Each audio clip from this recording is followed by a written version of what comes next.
नमस्कार शुभ सकाल केमन आছেন সবাই आशा करी खूब भालो आছেন सुस्थ आছেন चाँदेहाट परिवारे आपनादेर सबाइके अनेक अनेक स्वागत जानाई छोटोदेर भालोबासा बड़ोदेर प्रणाम जानिए आजकेर এই ব্লগটি शुरू करलाम। तो सकाल बेला मा एखाने चिंगड़ी माछ बाछते बसे पड़ेছে और एखाने सबाई बसे आछि एकटा गल्पेर आसरও बसेছে साथे एबारे एकटा चाয়ের आड्डा बसबे और सकाल बेला मानेई आमादेर टेबिलेर चाয়ের आड्डा छाड़ा कोनो कथाई नेই और এই মানে এই যে টাইমটা এটা আমাদের মানে সবাই মিলে খুব জমিয়ে আড্ডা মারি তারপর দিদা সেটার কাজে ব্যস্ত হয়ে পড়ি। তো সকালবেলা আমি এখানে ছিলা বানাচ্ছি সকালবেলায় সুজি দিয়েছি আমি এখানে দই আর সাথে আছে ওটস এই দিয়ে আর সবজি দিয়ে এখানে আমি ছিলাটা বানাচ্ছি আর পাশে হচ্ছে ফুলকপি আলুর তরকারি মানে পোস্ত ফুলকপি আলু পোস্ত। তো এখানে মোটামুটি ছিলাটা করতে একটু তো টাইম লাগে ভালো করে একটু এপিট ওপিট করে লাল লাল করে ভাজতে। তো সকালবেলা এটাই জলখাবার খেতে আমার ভীষণ ভালো লাগে তার সাথে আমার কর্তামশাইয়েরও ভালো লাগে। তো আজকে বাড়িতে আমার দেওর এসেছে আমার দেওর গ্রামে থাকে মানে দেশের বাড়িতে থাকে ওখানে জায়গা জমিগুলো সব দেখাশোনা করে আর আজকে তো আমি আমার দুই দেওরকেই পেয়ে গেছি। এদিকে আবার সব শ্বশুর মশাইরা কিন্তু আজকে এক হয়েছেন মানে এই যে দেখুন এখানে আমার কাকা শ্বশুররা সবাই একসাথে বসে গল্প করছে সাথে আমার মানে শ্বশুর মশাইও আছেন সব ভাইয়েরা একসাথে হয়েছে অনেক দিন পর আর জমিয়ে আড্ডা মারা হচ্ছে চা খাওয়া হচ্ছে। তো ওই দিকের পার্ট তো গেল তারপর এখানে দুপুরবেলা আমার দেওর তো যেহেতু আছে তো সামনেই পুজো আসছে আর পুজো মানেই বাড়ি ঘর দৌড় সব পরিষ্কার পরিচ্ছন্ন করতে হবে। তো প্রথমেই আগে এত বড় বাড়ির সব পর্দাগুলো খোলা হবে। তো যেহেতু দেওর আছে তো আমাকে বলল যে বৌদি আমি আজকে সব পর্দাগুলো তোমার খুলে দিচ্ছি তোমাকে কষ্ট করতে হবে না। তো এইদিকে তো ভালোই হলো পর্দাগুলো সব খুলে দিয়েছে এবারে কাচার পালা। তো আজকে সে কাজটাই হচ্ছে আর যেহেতু আমার দেওর আজকে আছে তাই এই কাজটা করতে আমার ভীষণই সুবিধে হলো। আগের বছরও আমার দেওর এসেছিল এসে আমার সব ঘরে পর্দাগুলো খুলে দিয়েছিল তো এবারও তাই হলো। তো ভালোই হলো একদিকে সুবিধে আর যেহেতু অনেক বড় মানে জানলা দরজা অনেকগুলোই আছে তো এই সব ঘরের দরজা জানলার পর্দাগুলো একের পর এক সব খুলে দেওয়া হচ্ছে। এখন ঝুল ঝাড়া হবে না আগে পর্দাগুলো মানে কাঁচা হবে সব খোলা হবে তারপর ঝুল ঝেড়ে সব পর্দাগুলো লাগানো হবে। তো এখানে মোটামুটি একটা পুঁটুলি হলো এখানে আর তারপরে আর একটা পুটুলির জন্য এখানে খোলা চলছে অনেক পর্দা যেহেতু একের পর এক আর শুধু খোলা নয় এইগুলো যে প্যাঁচগুলো আছে এইগুলো লাগানো একটু টাফ আছে। ওইদিকে তো পর্দা খোলা চলছে আর এইদিকে আমি আমার ভিডিওটাও তুলে নিলাম আর ওই যে দূরে সতী পিসি কাজ করছে একদিকে পর্দা খোলা চলছে একদিকে ভিডিও হচ্ছে আর একদিকে সতী পিসি কাজও করে যাচ্ছে।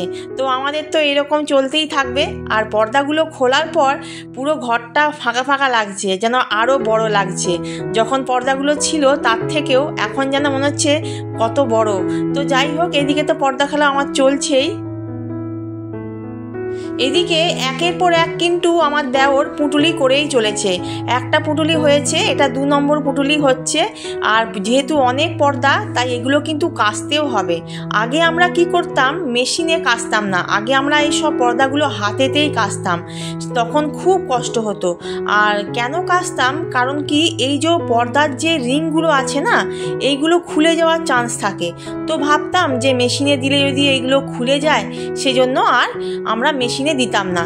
তো একবার আমরা রিস্ক নিয়ে দেখলাম মেশিনে দেওয়ার পর যে দেখছি যে না রিংগুলো কিন্তু খোলেনি। তো যাই হোক আমরা এবারে মেশিনে দিয়েই কেচেছি আর হাতে করে কাচিনি আর এখন যা অবস্থা কোমরের এত পর্দা হাতে কাচা যাবেও না তখন করতাম তখন কোমরে অত ব্যথাও ছিল না যত দিন যাচ্ছে হাত পা আগের মতন অবস্থাতেও নেই আর এখন তো কোমরের ব্যথা আরও বেড়েছে। তো এটা পরের দিনের ভিডিও একসাথে আমি এটা জুড়ে দিয়েছি পরের দিন সকালবেলা পর্দাগুলো কাচতে শুরু করে দিয়েছি মেশিনে কাচাও হয়ে গেছে কিছুটা কাচা হয়েছে এখন আমি ছাদে মেলে দিচ্ছি। এরপর কিন্তু আমরা বেরোবো একটু বাইরে আমরা যাব সোদপুরে দি বাপি, যেখানে সবাই বিরিয়ানি খাওয়ার জন্য যাচ্ছে, আর আমি যাচ্ছি ভেজ থালিটা ওখানে ট্রাই করব বলে। তো দুটো গাড়ি করা হয়েছিল, দাদার গাড়িতে আমি আমার মেয়ে আছি, আর একটা গাড়িতে বৌদি ভাইপো আছে, আরও সব দাদারা বৌদিরা সব ওই গাড়িতে আছে। তো আমরা তো ভীষণই আনন্দ করতে করতে মজা করতে করতে যাচ্ছি, সাথে গানও চলছে আর সাথে বৃষ্টিও পড়ছে। আমরা এখন দক্ষিণেশ্বরের ব্রিজটাতে আছি। দূরে ওই যে দক্ষিণেশ্বরের মন্দির দেখা যাচ্ছে, পুরো যেন ছবির মতো। কি সুন্দর শরতের আকাশের সাথে মন্দিরটা, এত সুন্দর লাগছে যে কি বলবো। ওই দেখুন, জয় মা কালী, কি সুন্দর লাগছে দেখে, সত্যি চোখটা পুরো জুড়িয়ে গেল। দূর থেকে পুরো ছবির মতো লাগছে। তো আমরা পৌঁছে গেছি সোদপুরের দি বাপিতে। এখানে আমরা পৌঁছে গেছি তো ঠিকই, কিন্তু প্রচণ্ড লাইন।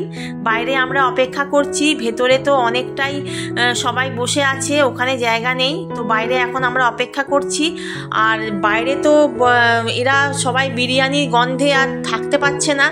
তো যাই হোক, এদিকে ভাইপো আমার মেয়ে দুজনে মিলে খুবই আনন্দে আছে, খেলা করছে। তো আমাদের যেহেতু অনেকটা লেট হয়ে গেছিলো, প্রচণ্ড খিদেও পেয়ে গেছিলো, তাই পাশে ছিল গাঙ্গুরাম।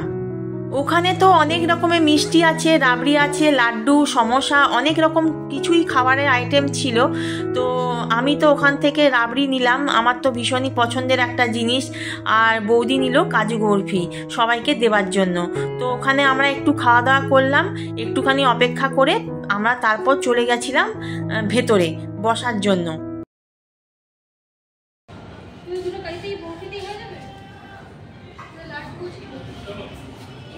কি খাবে, কি খাবে? আমি রাবড়ি নিচ্ছি একটা।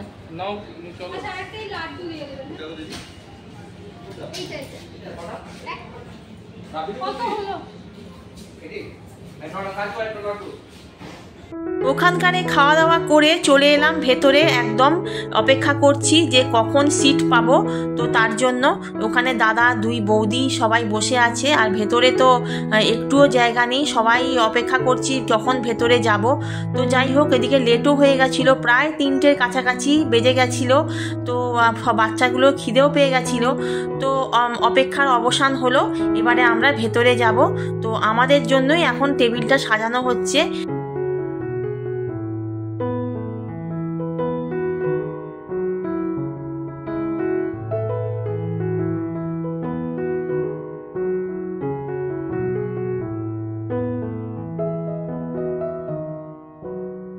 তো এখন দেখা হচ্ছে কে কোথায় বসবে, কারণ বাচ্চাগুলো তো মায়েদের পাশেই বসতে হবে। তো যার জন্য আমি আমার মেয়েকে নিয়ে বসবো, আর বৌদি ভাইপোকে নিয়ে বসবে। তো তার জন্য এখানে জায়গা সেট করা হচ্ছে যে কে কোথায় বসবে। তো আজকের দিনটা তো ভীষণই আনন্দে কাটছে আমাদের, সবাই মিলে একসাথে গোল টেবিল করে বসে খাওয়া দাওয়া চলবে। তো এখানে আমার চলে এসেছে যেটার জন্য আমি গিয়েছিলাম, ভেজ থালি।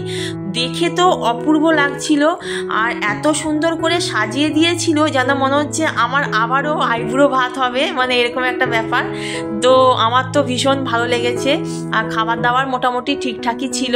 তো অনেক রকমই আইটেম ছিল, শুক্তো, ডাল, পোস্ত, ভাজা, বাঁধাকপির তরকারি, খেজুর দিয়ে আমসত্ত্বর চাটনি, আর কেশর, যেটা কেশর রসগোল্লা, হ্যাঁ, আর সাথে ছিল পোস্ত বড়া, আর একটা লঙ্কাকে বেসন দিয়ে ভেজেছিল, সাথে বেগুনি, পাঁপড়, শশা, আর লাস্টে ছিল জল জিরের ওই যে জলটা আর কি, ভীষণই ভালো ছিল।